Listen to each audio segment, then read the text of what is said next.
reconhecer quando a fotografia é de um tipo específico de câmera, como você conhece bem. É porque aquela identidade da indústria está impressa junto com o que o cara está querendo trabalhar, né, o artista.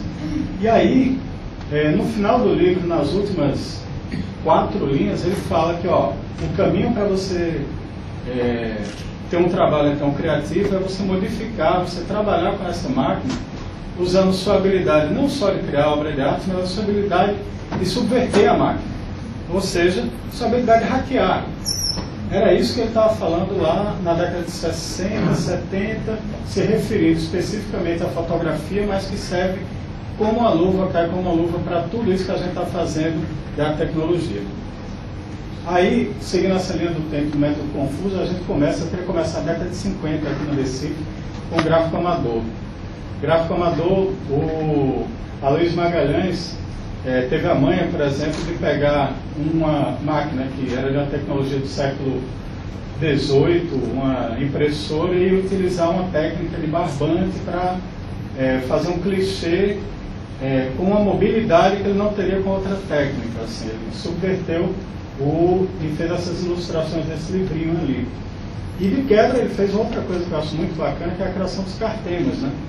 Onde você pega e você não subverte a máquina fotográfica que cria a fotografia, mas você subverte a partir da repetição o próprio conceito de arte a partir da imagem, né? O grande objetivo de Aloysio Magalhães na época era justamente criar uma arte onde qualquer pessoa pudesse fazer. Assim, era em década de 50, 60 ele criou uma arte democrática. Então o pulo vai para a década de 70, 80, Paulo Brusque e Daniel Santiago, que eu acho que foram os caras que mais deram trabalho à assistência técnica de Xerox, fax, o diabo a quatro. Eu cheguei a presenciar um diálogo completamente absurdo desse senhor aqui do lado, Daniel Santiago, com um cara da assistência técnica de fax, e ele falando, não, mas eu quero saber a facilidade, eu queria comprar esse fax. Agora, qual é a facilidade que eu tenho de abri-lo? Não, ele é extremamente seguro, é impossível abrir esse fax. Ele, então isso não interessa, tem outro aí que... e por aí vai. É interessante você pensar assim, é quase como uma pré-história dessa arte e tecnologia que a gente vai falar daqui a pouco, que tem o mangue no meio, né? Que é o caso agora que a gente chega nos anos 90. Eu vou falar muito rápido dos anos 90, porque eu acho que vai ter muito mais para a gente conversar aqui na frente, mas uma das coisas que eu acho mais relevantes é como a tecnologia, o uso da tecnologia na expressão artística, e eu até expandiria mais para a ciência na expressão artística, é quase como um fetiche, é tomado como um fetiche nessa época. Se você para e faz uma análise dessas duas capas, por exemplo, está muito claro uma necessidade de encontrar uma expressão tecnológica misturando inclusive com o próprio corpo, no caso de Fred ali. E é muito engraçado que o da Ação Zumbi, do Chico Science, essa capa, ela passa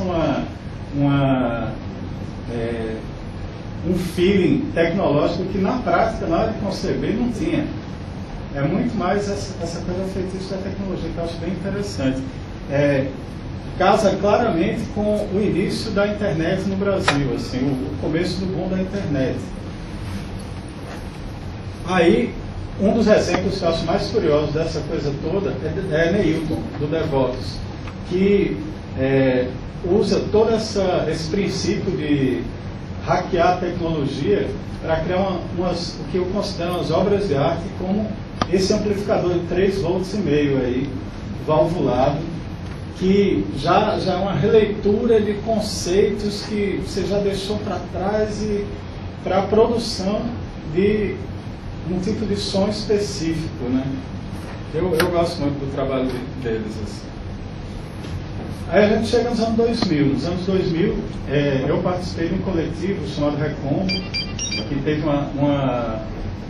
que aí você já vê uma outra realidade, onde a internet já está mais consolidada no Brasil e já permite umas coisas que nem a tentativa de músicos em lugares diferentes tocarem ao mesmo tempo, né? Paralelo tem o Mídia Sana, mais ou menos da mesma época, com a releitura de programas de televisão. Aí tem um negócio muito bacana. Se a gente estava falando na mistura das imagens por tecnologia de fax, xerox, dos anos 70 e 80, a gente assume aí de vez uma coisa que para mim é uma mudança de paradigma completo para a arte, na verdade para comunicação, negócios, arte, para absolutamente tudo, que é a digitalização dos conteúdos, né? O Recombo e muito provavelmente Mídia Sana não existiriam se você não tivesse esse conteúdo digitalizado e se não existisse internet. O Recombo com certeza não existiria. E a gente chega hoje numa geração, estou botando três deles, mas tem muito mais gente. Tem uma oficina que está rolando do Laboca, que é Laboratório de Computação e Arte.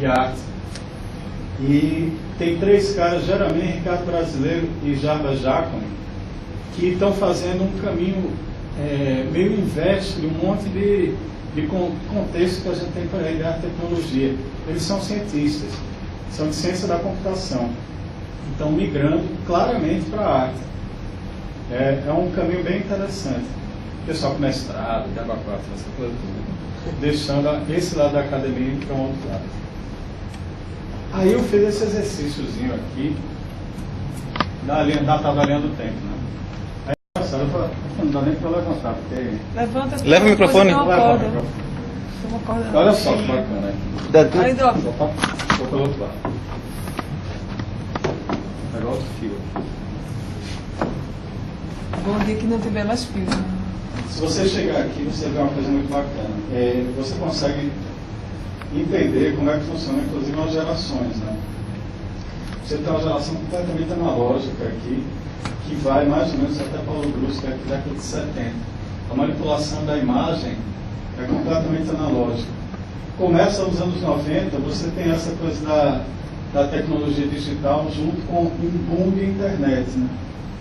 Ainda você vê que a coisa está bem conceitual no mundo livre, Nação Zumbi, mas mais nessa lógica do fetiche e na aplicação disso tudo, muito mais na música mesmo, né? Conceitualmente. Em 2000 você já tem essa digitalização do conteúdo e já tem a produção colaborativa em rede, que eu acho que foi uma diferença danada que apareceu nessa década. Aí tem umas curiosidades. A gente está falando aqui em 1990, tem um link com 2000 bem interessante. 2000 foi quando foi criado o Porto Digital aqui. A gente passou 10 anos aqui, acho que vamos botar 8 anos entre esses discos e a criação do Porto Digital. Teve uma fala que eu vi um dia de Silvio Meira, ele dizendo que o Porto Digital e o César só existem porque existiu o Mangue. Que tinha que existir um negócio que pega uma indústria pesada e difícil de trabalhar, que é a indústria fonográfica, e muda para um outro lado, assim, chega e muda o eixo dessa indústria. Quando eles viram isso, disseram, então dá para fazer com software também. Nós já vimos. E dá para fazer com software também. Aí você tem, a partir de 2010, uma geração, já não é mais a minha, é a geração pessoal mais novo, que já não é novidade a internet. O cara já, eu cheguei a usar BBS e tudo mais, eu passei efetivamente por uma transição, de um jeito que eu conheci o mundo para outro, assim. O mundo que eu conheço hoje é completamente diferente. E aquela geração, não. Já tem uma visão digital do mundo bem diferente da que eu tinha. E eu fico curioso para ver qual é a próxima geração que vem por aí. Na verdade, eu acho que isso é o mais relevante de tudo, sabe? Tem um excesso de informação que costuma se ver muito lado negativo dessa excesso de informação, por um meio natural e tudo mais, mas tem um lado extremamente positivo. A informação que a gente tem hoje é de um nível absurdamente maior do que o que existia em 1990, que a gente estava falando aqui, como as coisas demoravam para chegar, tudo. E isso acaba se refletindo, não é no dia a dia da gente, trabalho, sei lá o que, não. Isso reflete, por exemplo, no caso de uma amiga da gente, que ela tem 2 filhos. Ela tem um de 4 anos e uma menina de 9. Estava dirigindo o carro, os meninos no banco de trás. Aí o menino de 4 vira e pergunta como é que apareceu o primeiro homem na Terra? Aí a mãe dirigindo nem ia responder aquela coisa. Aí a menina de 9 anos chega e diz: mas você quer a versão darwinista ou 9 anos? E tem uma ligação direta com essa